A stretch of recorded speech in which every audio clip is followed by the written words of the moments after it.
Here we are in picturesque Whanganui, waiting for our car to be fixed, after breaking down just on the way into town.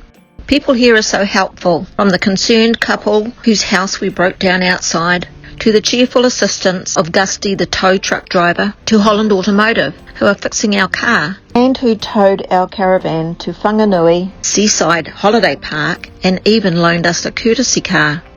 I had heard about a little settlement called Hiruharama, or Jerusalem, and suggested to Larry on Sunday we take a drive there. The drive alongside the Whanganui River is beautiful. The road narrows in places, but there are plenty of cautions along the way, such as give way to downhill traffic. We drove through Atene, or Athens, Koroniti, Corinth, past the Kawana flour mill, and eventually arrived in Ranana, or London. On arrival in Hiruharama, we parked the car and climbed the concrete steps to the Sisters' Convent. In 1854, a Catholic Māori mission, later known as Jerusalem, was established here.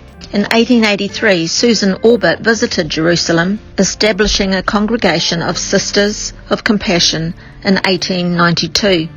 As we approached the convent door, at the top of the steps, a sign of welcome invited us inside, after removing our shoes. Going from one room to another, we stopped to read about the history of the significant place. There are stories and photos of many people who contributed a lot to the flourishing of the church and the community. It's possible to stay a night or two in the convent. The beds are made and everything is there for a time of rest and quiet reflection.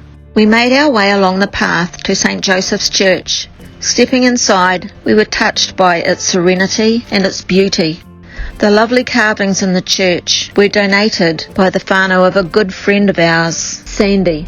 Her relative was Pa Wiramu Te Awhitu, the first Māori Catholic priest, who served his entire priesthood at Jerusalem after he had a stroke. Pa Wiramu served for 40 years, reciting Mass over and over in Te Reo to regain his speech after a stroke, though he never really spoke English again. Sandy recalls he was a funny fella and really nice, just a gentle and humble man.